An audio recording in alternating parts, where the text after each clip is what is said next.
Picture this, right? You're scrolling on your phone late at night. Oh, yeah. We all do it. Yeah, you're just letting your brain decompress. You swipe, and suddenly you're watching this highly choreographed, perfectly timed dance trend to, whatever audio is going viral this week. Right. But the person doing the dancing is wearing a stethoscope and surgical scrubs. Yeah, the dancing doctors. Exactly. We have all seen this, right? You've seen the dancing doctors on TikTok or Instagram, and they're pulling in, like, millions of views. Oh, easily millions. And to anyone looking from the outside, it looks like absolute undeniable success. But behind those millions of views is this really counterintuitive secret. That doctor's waiting room, it might actually be completely empty. Which is wild to think about. It's totally wild. So today we are unraveling a massive modern paradox. We're doing a deep dive into insights from a piece called Prescription for Authority: Trust Over Trends in Healthcare Marketing. Great piece. It really is. It's written by Urif, who is the founder of an agency called GUJJOMA. And he basically argues that chasing these viral trends might actually be the fastest way to ruin a medical practice's growth. Yeah, because it is a very specific, it's a very modern phenomenon. You have these highly trained medical professionals pivoting to become essentially part-time digital entertainers. Right. And the fundamental issue we're exploring today is a structural mismatch. Doctors are adopting a business model that is entirely incompatible with how patients actually make healthcare decisions. Okay, let's unpack this, because I am just amazed at how ubiquitous this has become. Like, you literally cannot open an app without seeing a doctor lip syncing or, pointing at floating text on the screen. The floating text is everywhere. Everywhere. But the temptation makes total sense on a human level, doesn't it? A doctor logs online, they see massive creators. The author actually uses the example of an influencer like Arian Calf, right? Yes, exactly. So they see someone like him gaining millions of views and massive engagement, and the doctor thinks, well, if I create similar content, I'll get that attention, and then that attention will just automatically turn into patients. Right, but Arif gives a very definitive no to that assumption. A huge no. And that no isn't, it's not a judgment on influencer marketing as a concept. It's pointing out the biggest misconception in the space today, which is the idea that social media marketing is the entirety of digital marketing. Yes. They get treated as synonyms all the time. Yeah. But social media is just one isolated channel within a vastly more complex ecosystem. I want to bring in an analogy from the piece here, because I think it frames this perfectly for, a medical professional. Oh, the hospital one. Yeah. The author writes that thinking Instagram alone is your digital marketing strategy is like saying the outpatient department, the OPD, is the entire hospital. It's such a great comparison. Right. It completely ignores all the infrastructure required to actually treat anyone. It's a highly functional way to look at it. Yeah. Because if you think about the mechanics of a hospital, right, the outpatient department is where initial consultations happen. The front door. Exactly. It's the front door. But a hospital only functions because that front door connects to diagnostics, to pathology labs, surgical theaters, recovery wards. All the heavy machinery. Right. If you build a massive, beautiful OPD, but you have no operating rooms or labs, you can't actually practice medicine.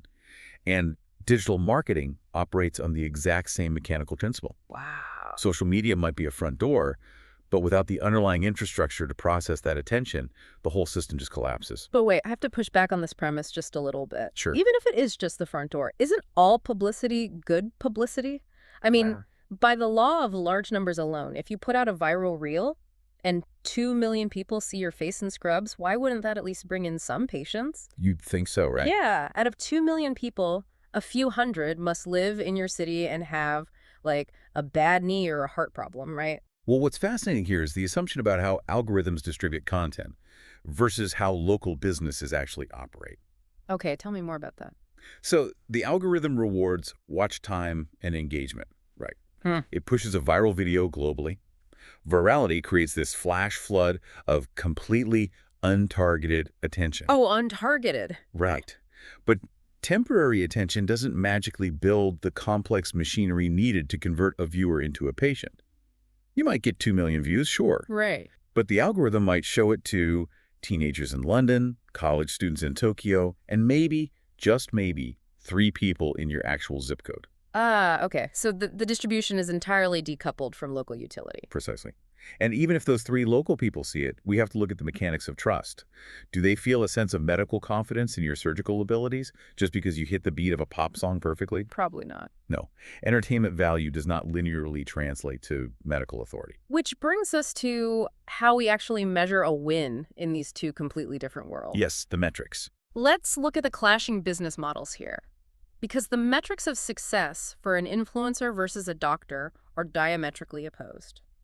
An influencer's success, someone like Arian Calvin again, it's measured by views, followers, likes, comments, and brand collaborations. Right. Their livelihood is built purely on aggregating attention. Exactly. They are selling the attention itself to advertisers. That is their product. And if you're in the entertainment business, that model is flawlessly designed. But here's where it gets really interesting.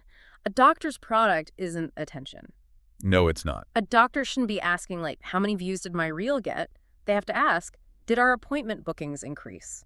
Or how many patients discovered our clinic via a direct Google search this week? Are we converting website visitors into consultations? Yes. The text drops a line that feels like, honestly, a cold splash of water. It says, views don't pay hospital bills, appointments do. It forces a total recalibration of what a business actually is. I was thinking about it like this, actually. It's like an airline optimizing their entire multi-million-dollar marketing budget to paint their planes neon pink so people point at them from the ground. Okay, I like this.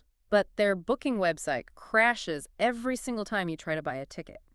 Millions of people looking at the plane flying overhead doesn't keep the airline from going bankrupt if literally no one can board the flight. That's a perfect analogy. If we connect this to the bigger picture, it really comes down to the underlying psychology of the transaction. What do you mean by that? Well, influencers are selling entertainment, which is a low-stakes, completely frictionless transaction for the user. It costs you nothing to double-tap a video. Right, it takes half a second. Exactly. But doctors are selling trust. They're selling credibility, reputation, bodily safety, and medical ethics. You're asking someone to let you perform surgery on them or, diagnose a terrifying symptom. That is a massive leap from a double tap. Huge leap. The core mantra of Arif's framework is that healthcare isn't built on attention. It is built on trust.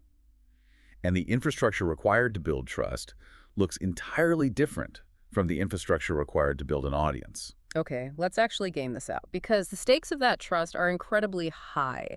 And I think we need to look at the reality of the patient journey here. Let's do it. When you put yourself in the shoes of a panicked patient, this whole viral doctor concept just completely shatters. It really does. If we walk through a hypothetical medical emergency, the psychology becomes very, very clear. So I want you, listening right now, to think about your own family. Let's say someone you love suddenly needs a cardiologist or a neurologist. When that moment of crisis hits, what is your literal first action? Right. Are you opening Instagram and typing cardiologist into the search bar, just hoping to find a trendy reel? You're definitely not. You're opening Google. Yeah. You're looking for proximity, authority, and consensus. Exactly. You are looking for a doctor with a 4.8-star rating across hundreds of reviews. You are looking for strong credentials, a professional website where you can actually read about their specific surgical methodologies. And a system for frictionless appointment booking. Yes. You want it to be easy. And that leads us to the actual mechanisms that capture a patient. When a doctor abandons the dance trends, what should they actually be building? The real work. The real work. The source outlines a comprehensive healthcare digital marketing strategy, and it involves heavy hitters that require deep technical expertise. It starts with healthcare SEO and local SEO. Okay, let's break that down for a second because SEO, search engine optimization, it gets thrown around a lot.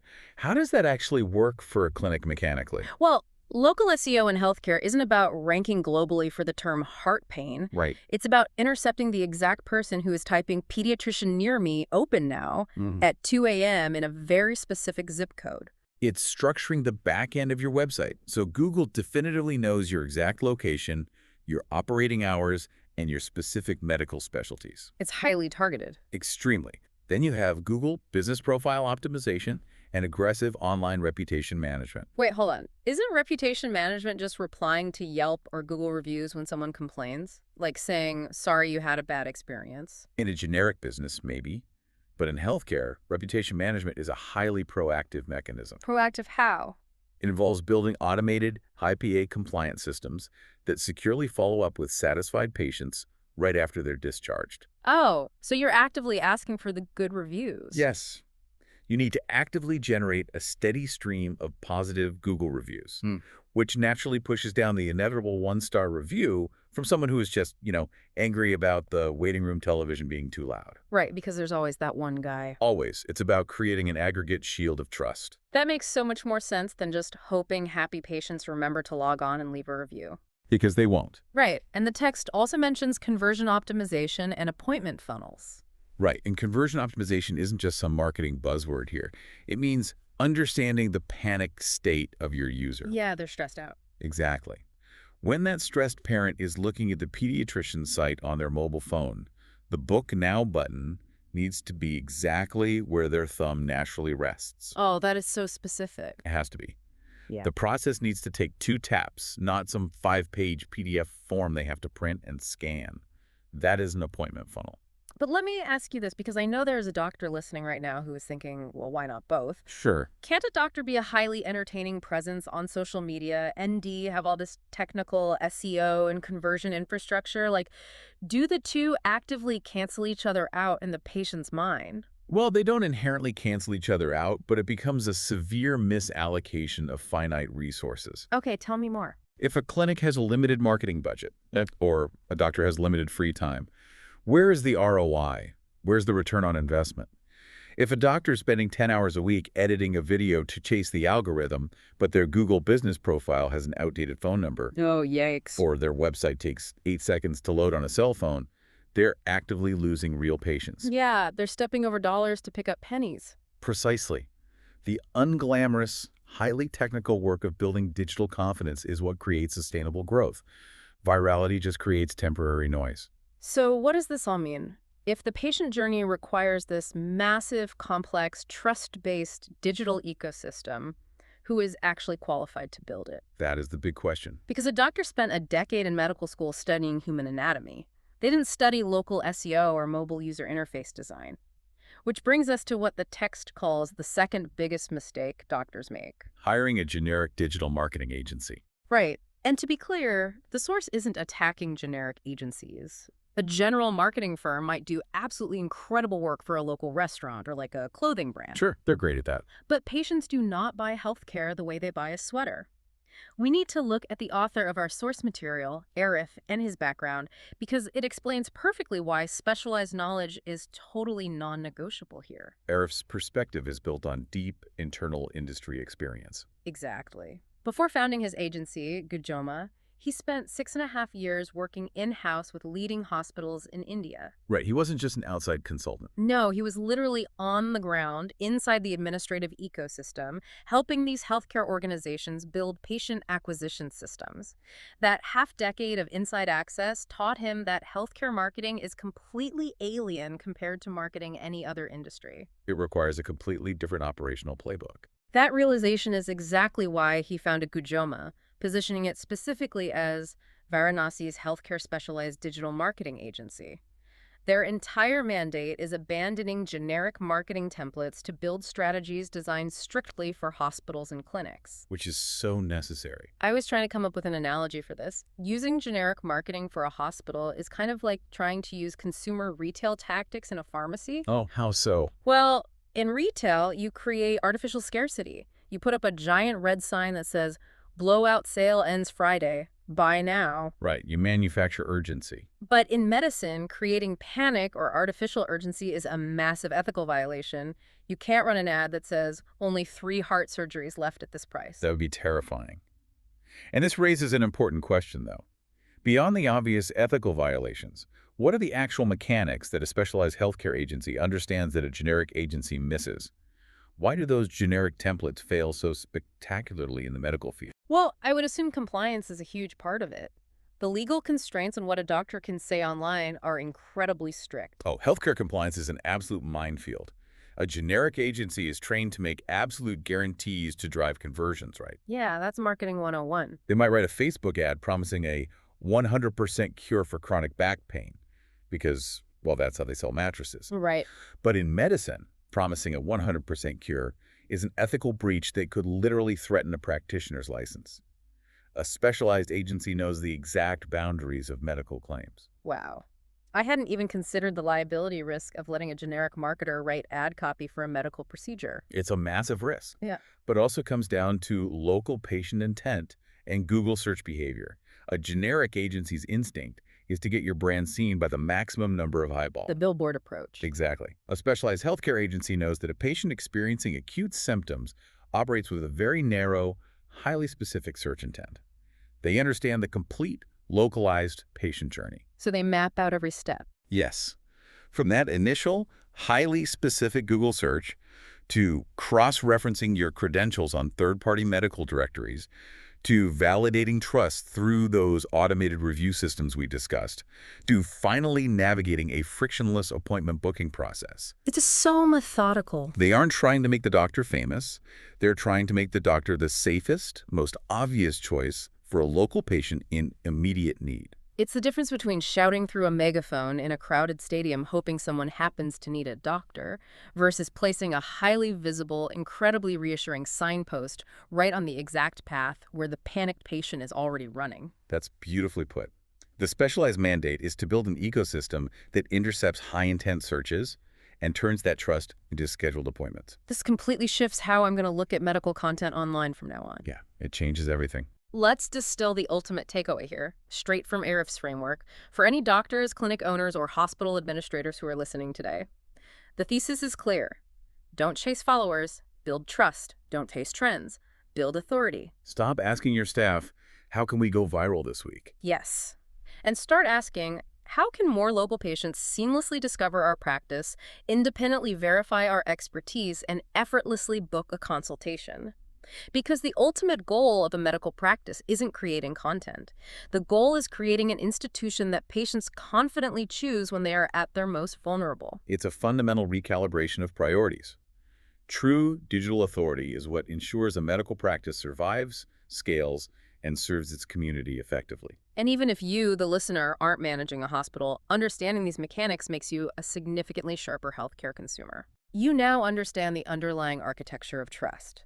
You know the difference between a practitioner who is just chasing algorithm engagement on a screen and a clinic that has invested in the rigorous, verifiable digital infrastructure required to prove their competence. When you look for a specialist in the future, you'll be actively looking for those frictionless funnels, the localized SEO markers, and the aggregate review systems, knowing exactly why they are there. But before we wrap up today's deep dive, we want to leave you with a final, lingering question to ponder on your own.